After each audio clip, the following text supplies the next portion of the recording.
नमस्कार, मैं हूं देवांशु। आप देख रहे हैं न्यूज़ फॉर नेशन। महाराष्ट्र में महाभारत जो है वो छिड़ा हुआ है। एनसीपी पार्टी जो है वो टूट गई। महाराष्ट्र के सियासत के चाणक्य कहे जाते थे शरद पवार, अब भी हैं चाणक्य, लेकिन वो देखते रह गए और भतीजे ने खेला कर दिया। और अब कहा जा रहा है कि खेला जो है वो बिहार में भी होगा, और खेला जो है वो किसके साथ होगा, विस्तार से इस वीडियो में हम चर्चा करेंगे। लेकिन जिस तरीके से नीतीश कुमार बीते 3-4 दिनों से अपने विधायक और अपने सांसदों के साथ 1-to-1 बात कर रहे हैं, और ऐसा नहीं है कि 10-15 मिनट की ये बातचीत होती है, तकरीबन एक घंटे तक एक विधायक और सांसद से मिल रहे हैं।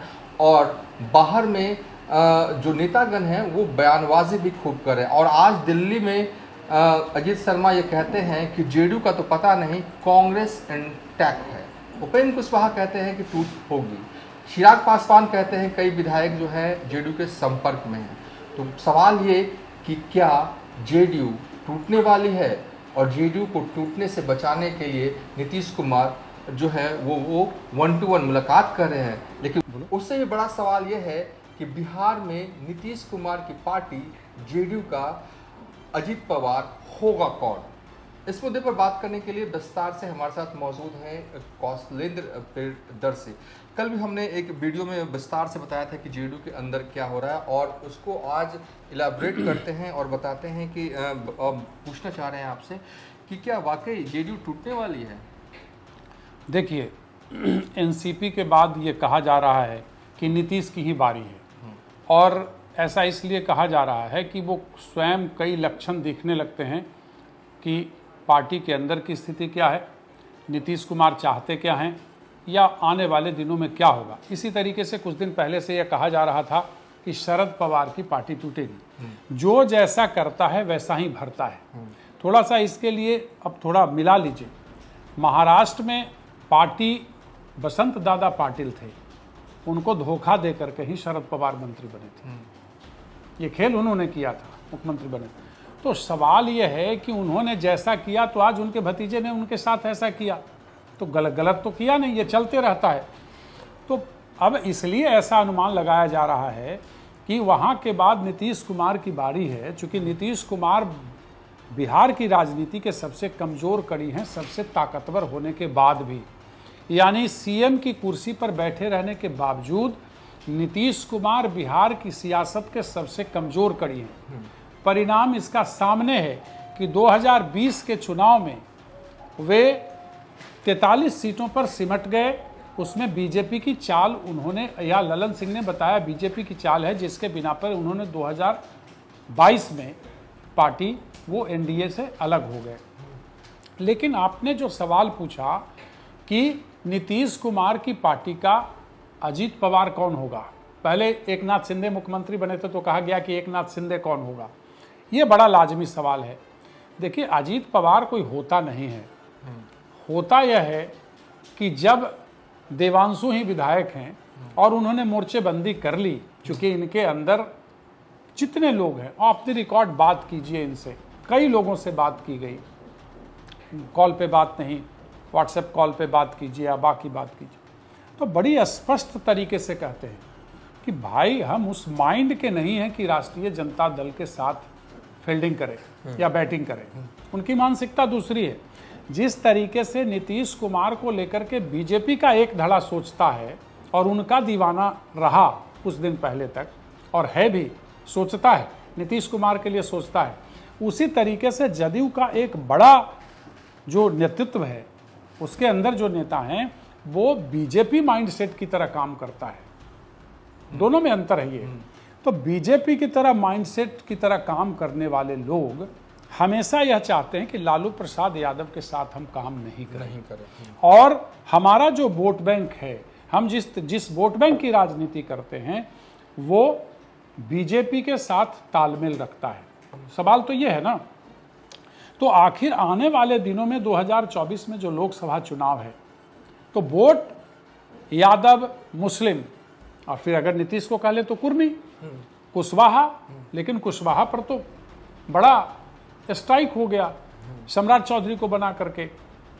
भूमिहार या बाकी सवर्ण जिसको लेकर के नीतीश कुमार हमेशा अपनी बात कहते रहे हैं, तो वोट देने वाला है नहीं।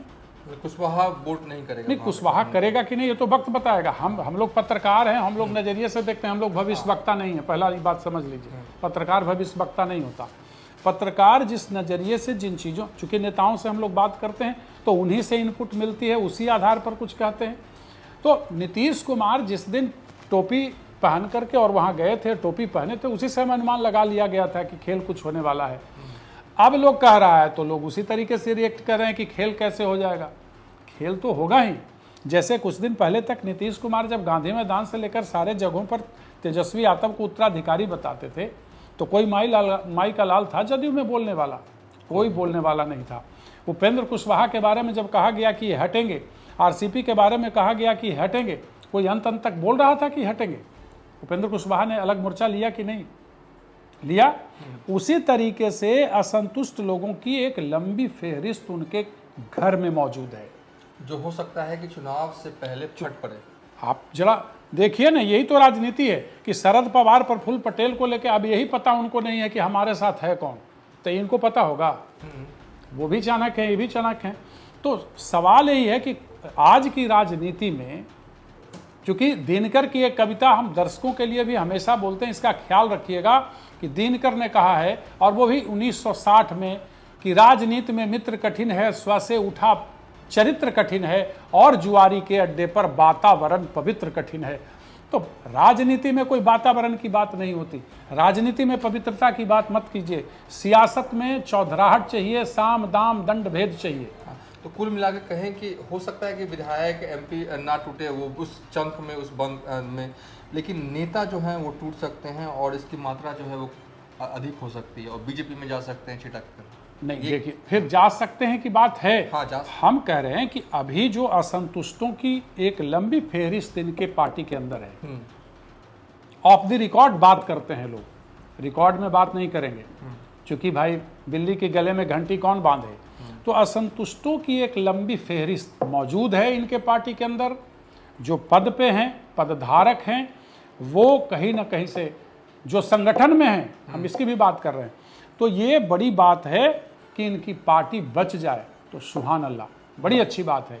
लेकिन लोकसभा चुनाव से पहले जो बैठा हुआ, एक चीज़ और आपको बता देते हैं कि बीजेपी जिस मुद्दे पे काम कर रही है, वो बात है कि आने वाले समय में बिहार में 2 ही पार्टी रहे। जनता दल यू को वो इतिहास बनाना चाहती है। अब ये जनता दल यू के अपने डीएनए पे फर्क करता है। ललन सिंह राष्ट्रीय अध्यक्ष हैं, बाकी लोग हैं, कि भाई हम कितनी मजबूती से लड़े। संजय राउत नहीं बोल रहे हैं महाराष्ट्र में, हैं, रोज भाषण दे रहे हैं ना, आज भी भाषण दे रहे थे, ऐसा बीजेपी चाहती है, ऐसे करते, तो कर तो ले रहा है भाई, तो कुछ करो ना, है, कुछ हो तो नहीं रहा। तो ये सत्ता में है, ये मजबूत होते, तो होता तो ये इंदिरा गांधी भी यही करती थी, राष्ट्रपति शासन थोप देती थी।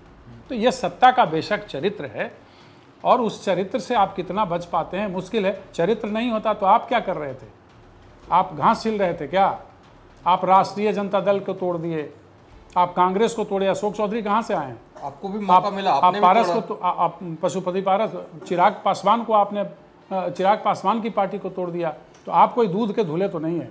राजनीति में हर अपनी ताकत चोर आजमाइश के लिए प्रयास में रहता है, जहां मौका मिले तहां भाई अपना काम करता है, यही बात। हाँ, तो अजीत पवार की बात मैं बता दूं कि पार्टी में कई अजीत पवार हैं, इंतजार है वक्त का, वक्त मिलेगा तो कई अजीत पवार खड़े हो जाएंगे। और बीजेपी निगाहें बनाई हुई है, बीजेपी निगाह, तो उसी के लिए अभी तो फिलहाल हर जगह तो यही काम करने में लगी हुई है बीजेपी। यही तो कहा जा रहा है कि सत्ता का दुरुपयोग कर रहे हैं, ईडी लगा करके, बाकी लगा करके। अगर दुरुपयोग नहीं होता तो प्रधानमंत्री कुछ दिन पहले कैसे बोल रहे थे वहाँ कि भाई ये लोग यहाँ इतना करोड़ का, अजीत पवार से लेकर सारे लोगों पर बात कर रहे थे, अब उनके वॉशिंग मशीन में चले गए लोग। तो ये खेल है, कोई दूध का धुला यहाँ नहीं है, बस इतना ही समझिए। खेल है, और खेल अंदर ही अंदर बहुत तेजी से खेला भी जा रहा है। ताकतवर इंसान जो है वो कमज़ोर इंसान को तोड़ता है। भले ही नीतीश कुमार बिहार के मुख्यमंत्री हैं, ताकतवर भी हैं, लेकिन अंदर से कमज़ोर भी उतने ही हैं। और ये विस्फोट जो है ना, वो भले ही विधायक और एमपी से मिल रहे हैं, बातचीत कर रहे हैं नीतीश कुमार, इस बातचीत का मजमून भी हम आपको बताएंगे बाद में, लेकिन मजबूत हैं नीतीश कुमार, सीएम हैं इसलिए, लेकिन अंदर ही अंदर कमज़ोर भी हुए हैं। और 2024 से पहले उनके पार्टी में 1 2 3 4 10 नहीं, कई ऐसे धारदार नेताओं की एक फौज है जो नीतीश कुमार से नाराज़ है। अभी भले ही कोई कुछ ना बोल रहे हों, लेकिन वक्त का सब इंतज़ार कर रहे हैं और जैसे ही ये वक्त आएगा वो बोलेंगे भी और पार्टी छोड़ेंगे भी। फिलहाल अभी तक के लिए इतना ही। आप देखते रहिए न्यूज़ फॉर नेशन।